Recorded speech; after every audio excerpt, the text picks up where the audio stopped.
Hello, it's Mrs. Hoekstra, and here we go again. We're going to do a lesson today called The Trip Continues. So please do me a favor, go ahead and write that up on the top of your page and put today's date on there as well, please.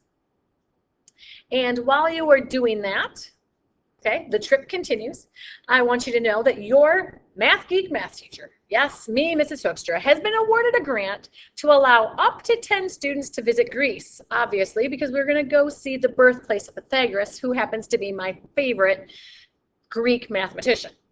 As long as, though, the cost does not exceed $15,000. Okay, so just to kind of give you a little brief glimpse into what Greece is like, here we go.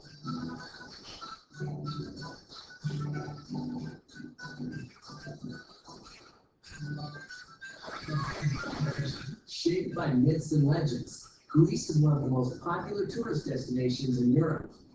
With the bustling vitality of its biggest city, Athens, and the romance of its whitewashed island villages, there's no question that for the visitors of Greece, it's a mythical experience. This group of young tourists is ready for a Greek adventure, but budget is key for their European trip. All right, so as they said, budget is key. We cannot exceed $15,000, right? So there's a couple things we have to keep track of. We've got to keep track of our airfare. We've got to keep track of the hotel. And we've got to keep track of our daily expenses. Okay, we've got to keep track of all of those things and keep it under that $15,000 threshold. So the first thing we're going to do is we're going to look at our hotel costs. Okay, we're going to look at hotel costs. So go ahead, cut that part out where it talks about the hotel costs. Go ahead and pause the video until everybody's got that glued in.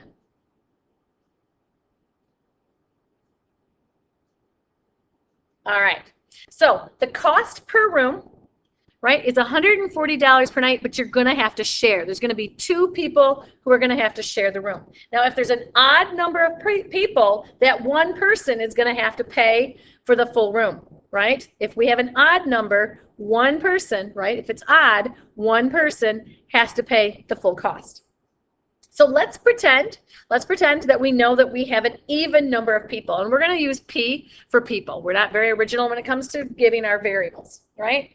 So we're going to have half of the price, which is $140 for every person. If we have an even number of people, so we know that that is going to end up being 70p, right? $70 per person for every night that you are there. All right. Now, if it's odd, this is going to be slightly different.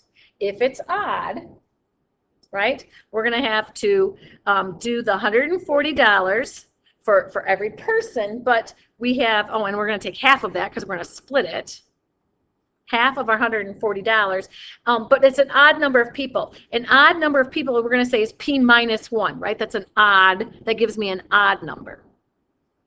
Because we're going to pretend that P is even and P minus 1 would be odd. And then we've got that one person who has to pay the $140 extra, right? That one person who has to pay extra. So really, this ends up being 70 times P minus 1 plus the 140.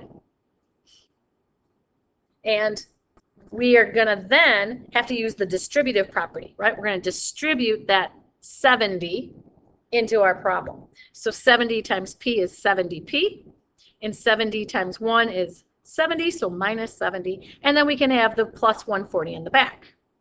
And then I can combine those two together, right? So I have 70p plus 70. That's actually what it's going to end up costing if we have an odd number of people. Okay, that's what it's going to end up costing if we have an odd number of people going. All right, so we've taken care of our hotel. Let's talk about our daily expenses. So I'm going to flip to the next page, and you guys need to cut out the chart about our daily expenses. So again, go ahead and hit pause and glue that in.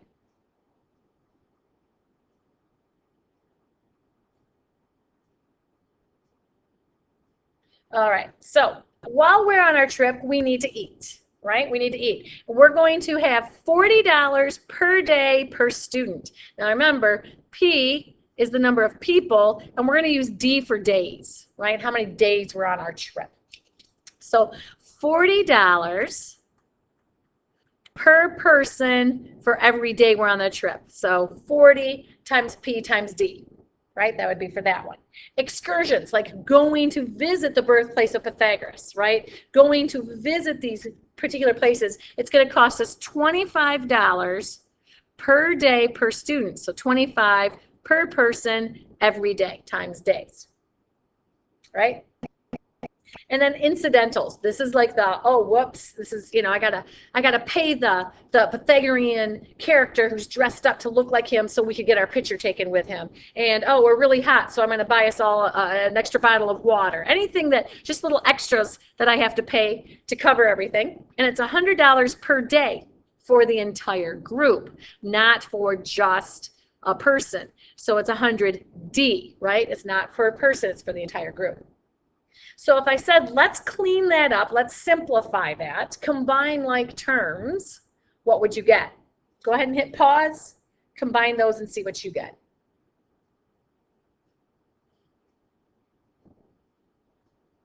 So my guess is you ended up with 65 PD plus 100 D. Awesome, perfect.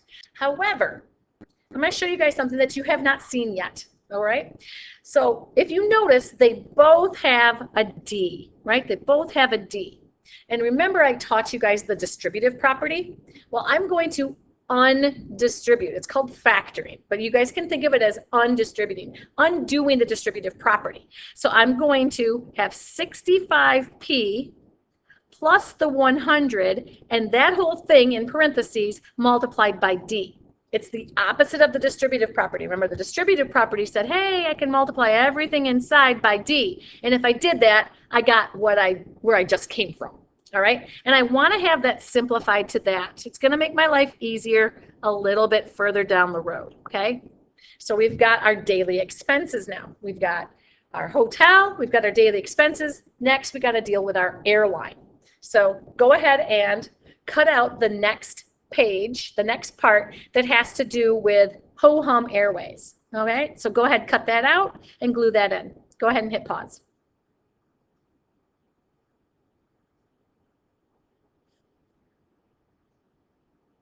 Okay, so HoHum Airlines, not probably the best name for a airfare, but HoHum Airlines.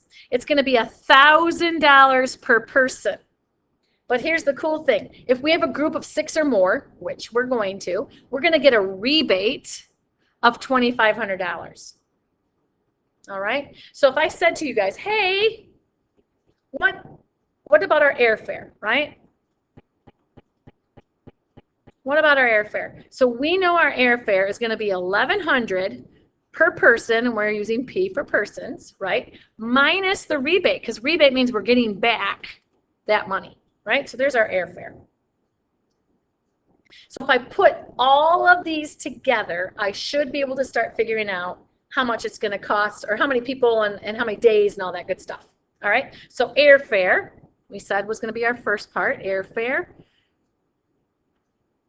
1,100P minus 2,500, airfare, plus the daily expenses, right? Daily expenses was 65P plus 100, but all of that's in parentheses times D, however many days we're there, because that's every day I have to do that,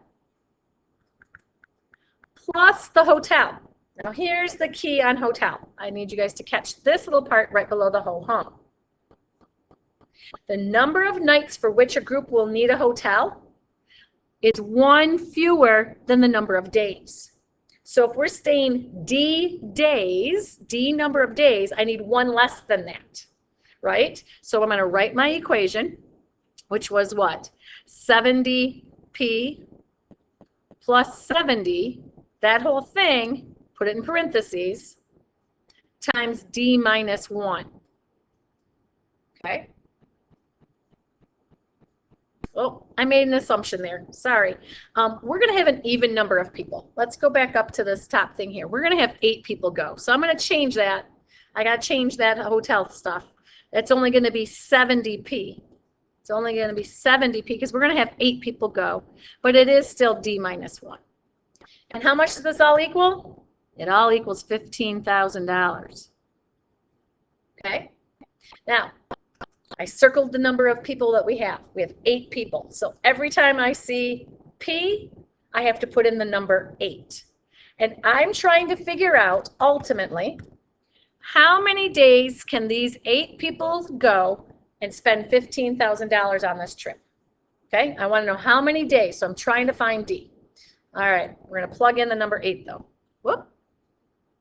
So we've got 1,100 times the 8 people minus the 2,500 plus 65 times the 8 people plus the 100. Oh, and all that's in parentheses. Got to keep that in parentheses. Times D days plus 70 times the 8 people times D minus 1. And again, it all equals 15,000.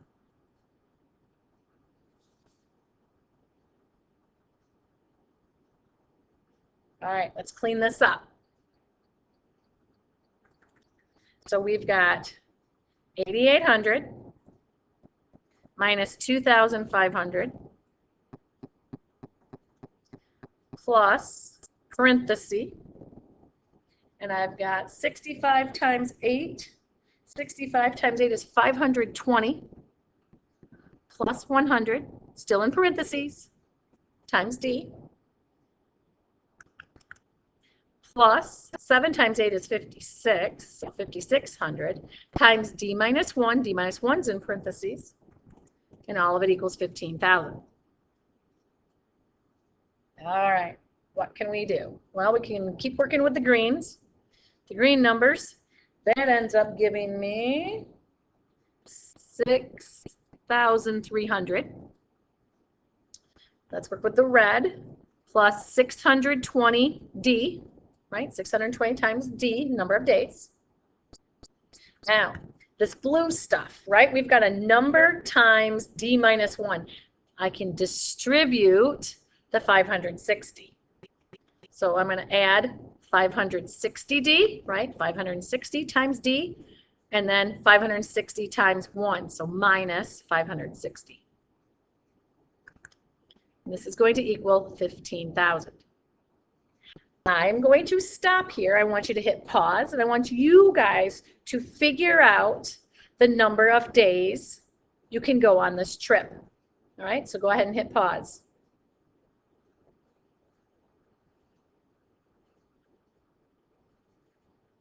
All right, so there's the rest of my work. I combined my constants and I combined my variables. And I end up with 5,740 plus 1,180D equals 15,000. I subtracted the 5,740 over, and I divided by 1,180, and I found out that D was 7.84. So now the question is it 7 days or is it 8 days? Okay, maybe you guys talked about it before you hit the play button, but let's talk about this, right? If you said it was 8 days, you're going to have 5,740 plus 1,180 times 8 days, right? If you thought it was 7 days, you would multiply it by 7. Well, if it's 8 days, you get $15,180. And if you said it was 7 days, it's $14,000. Now, which one can it be? Remember, the budget says I cannot exceed $15,000. So we have to take a 7-day trip. This trip is going to last us 7 days. Because if I go over, right, we're going to have to do some fundraising and all that. And maybe the grant says I can't do that. So it is definitely 7 days. This is the one time, or one of those times when rounding up rules don't apply, because in the real world, we're now over budget. Okay? All right, so that's all I have for today. Go ahead and clean up your stuff, and you guys can get ready for maybe doing your homework. See you guys later.